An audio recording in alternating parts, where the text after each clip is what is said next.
नमस्कार, मैं जर्नलिस्ट रोहित शर्मा। आप मेरे साथ में हैं दिल से रोहित चैनल में। दोस्तों, राजनीति में जहां से लोग सोचना बंद कर देते हैं, अशोक गहलोत की सोच वहीं से शुरू होती है और वहीं से वो सोचना शुरू कर देते हैं। होनी को अनहोनी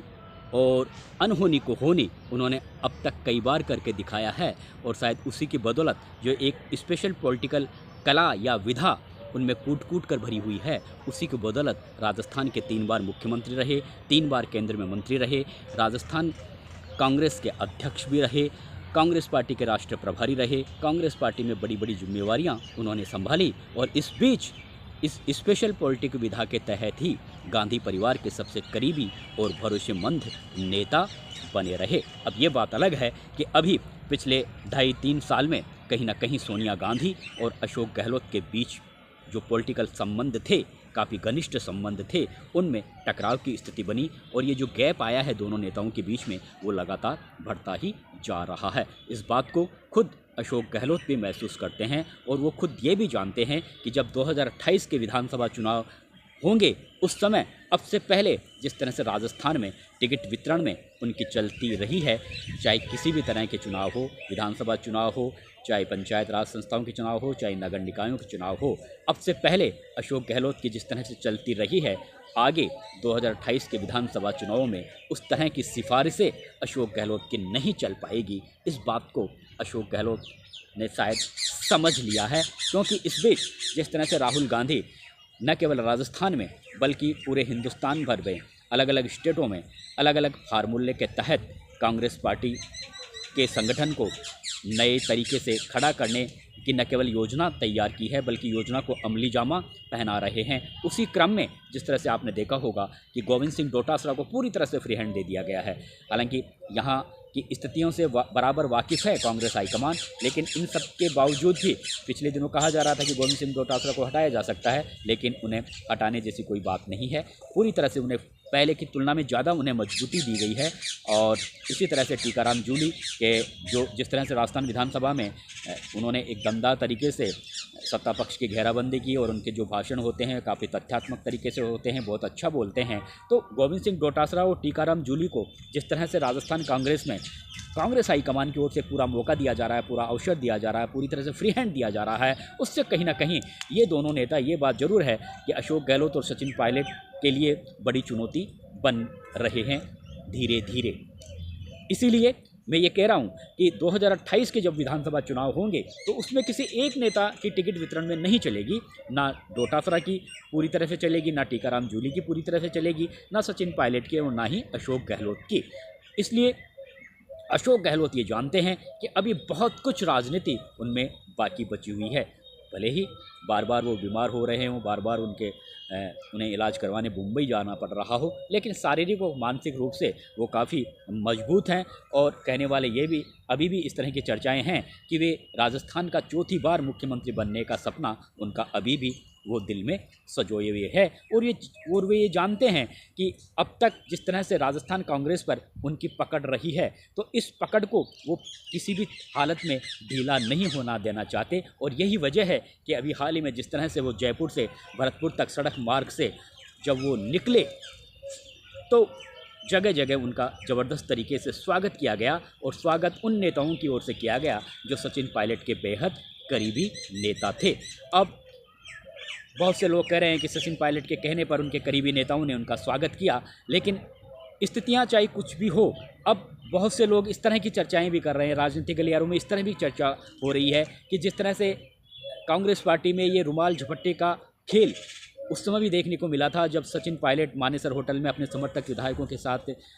जाने का उन्होंने निर्णय लिया था। समर्थक विधायकों के साथ चले भी गए थे, कई दिन तक ठहरे थे और सचिन पायलट को ये उम्मीद थी कि जो जो विधायक उनके समर्थक माने जाते हैं वो तमाम विधायक वहां पहुंचेंगे, लेकिन उनमें से कई विधायक मानेसर होटल में नहीं गए थे। उन्होंने अशोक गहलोत का उस समय पूरा साथ दिया था। यानी रुमाल झपट्टे के इस खेल में उस समय बहुत से सचिन पायलट के समर्थक जो विधायक थे वो अशोक गहलोत के समर्थन में आकर उस समय खड़े हो गए थे। सरकार को बचाने में अहम भूमिका उस समय उन्होंने निभाई थी। तो अब जिस तरह से अशोक गहलोत का सचिन पायलट के करीबी नेताओं ने ज़बरदस्त तरीके से स्वागत किया, चाहे वो ममता भूपेश हो, डीसी बैरवा हो, जीआर खटाना हो, विश्वेंद्र सिंह हो, ये जो तमाम नेता थे, जिस तरह से उनका स्वागत किया और जिस तरह से उन्होंने वहाँ पर बातचीत की है, उन तमाम स्थितियों को कोई साधारण घटना नहीं मान सकते। ये बात अलग है कि वो राजस्थान के 3 बार मुख्यमंत्री रह चुके हैं, काफ़ी पॉपुलर नेता हैं, वरिष्ठ नेता हैं, और अगर इलाके में जाते हैं तो स्वागत करना लाजमी भी बन जाता है, क्योंकि इससे पार्टी में एक एकजुटता का भाव होता है।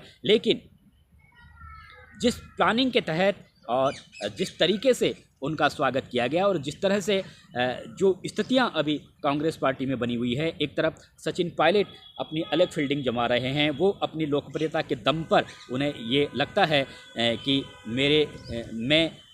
मैं अकेला ही राजस्थान में कांग्रेस पार्टी की सरकार लाने में सक्षम हूँ, इसलिए वो अकेले ही अपने दम पर अलग अलग राजस्थान भर के दौरे कर रहे हैं। तो ठीक उसी तरह से अब अशोक गहलोत ने भी जो रणनीति तैयार की है, उसका एक मायना ये तो है ही कि वो जानते हैं कि राजस्थान कांग्रेस में उनकी पकड़ बनी रहे, और ये पकड़ तभी बनेगी जो वो लगातार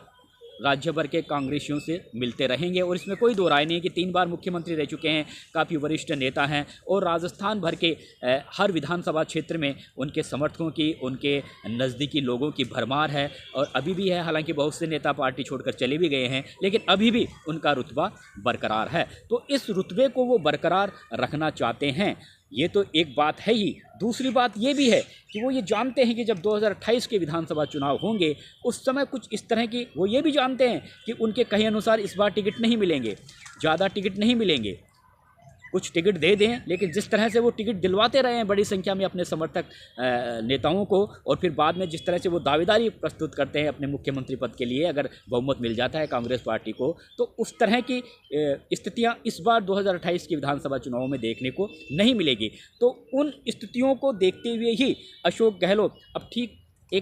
अपना एक अलग नया मिशन पर वो निकल चुके हैं, और वो ये देखना चाहते हैं कि राजस्थान में प्रत्येक विधानसभा सीट पर उनके जो समर्थक हैं वो उन्हें कितना चाहते हैं अभी भी, और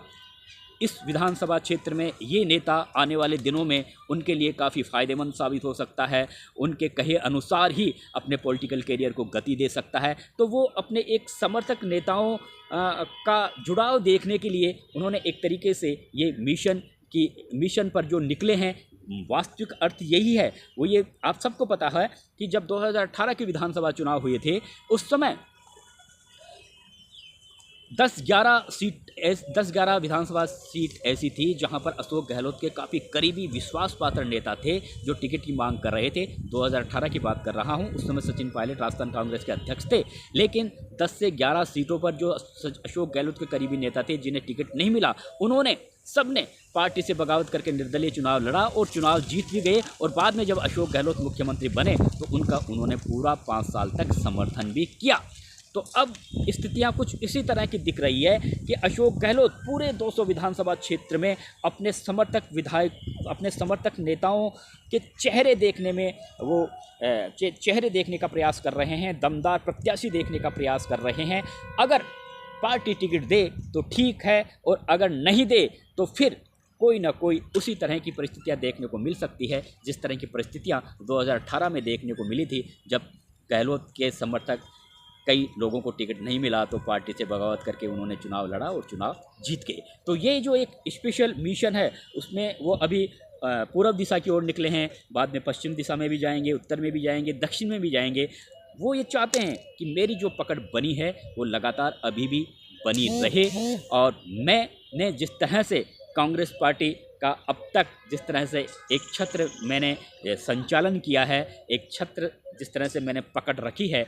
कांग्रेस पार्टी से जुड़े हर विषय पर, वो आगे भी बनी रहे, और ये तभी बनी रहेगी जब उनके दमदार समर्थक नेताओं की फौज उनके साथ जुड़ी रहे। ये तभी होगी, और शायद उसी स्थिति में वो अब राजस्थान भर के दौरे पर निकले हैं। अगर जब टिकट बांटने का समय आएगा, अगर उस समय ये देखा जाएगा कि कांग्रेस पार्टी गहलोत के कहे अनुसार ज़्यादा टिकट देती है या नहीं देती है, और नहीं देती है तो फिर क्या स्थिति होगी, क्या 2018 की जैसी स्थिति होगी, ये भी एक देखने वाली बात होगी। लेकिन सबसे बड़ी बात यह है कि अशोक गहलोत भले ही सोनिया गांधी से दूरियां आ गई हो, लेकिन मैंने कहा ना कि होनी को अनहोनी और अनहोनी को होनी करने की स्पेशल विधा उनमें आती है, और चुपचाप तरीके से वो जो काम करते हैं उसकी भनक किसी को लगती नहीं है। इसलिए कोई ये कहे कि अशोक गहलोत को सोनिया गांधी ने साइडलाइन कर दिया है और अशोक गहलोत के दिन शायद अब लद गए, तो ऐसा नहीं है। हो सकता है कांग्रेस पार्टी में उनका थोड़ा सा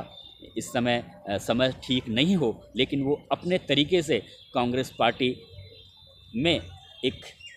अलग सा जिस तरह का वो रुतबा अब से पहले बनाए हुए थे, उसी रुतबों को बरकरार रखने के लिए उन्होंने एक जो नए सिरे से सचिन पायलट स्टाइल में जो यात्राएं शुरू की है वो काफ़ी दिलचस्प है। और उसका सबसे बड़ा कारण यही है कि वो हर विधानसभा क्षेत्र में जाकर ये देखेंगे कि कौन सा नेता जिताऊ है और कौन सा नेता अपने समर्थक जिताऊ नेता की वो तलाश करेंगे, और फिर स्थितियां किसी भी तरह की आगे बन सकती है। आप सबको पता है कि अशोक गहलोत ऐसा नहीं है कि अभी हाल ही में आपने देखा होगा कि राजस्थान विधानसभा में भी जाकर वो सत्ता पक्ष के विधायकों के साथ में फ़ोटो खिंचवाते हैं। वसुंधरा राजे से भी राजनीतिक मित्रता की खबरें मीडिया की सुर्खियां बनी रहती है। गाहे बगाए जो अलग अलग पार्टियों के नेता एक दूसरे की पॉलिटिकल मदद भी कर दिया करते हैं। तो ये सारी स्थितियाँ जो बन रही है, आने वाले 2028 के विधानसभा चुनाव में कांग्रेस में एक दिलचस्प मुकाबला हमें ज़रूर देखने को मिलेगा, टिकट वितरण में भी। नमस्कार दोस्तों।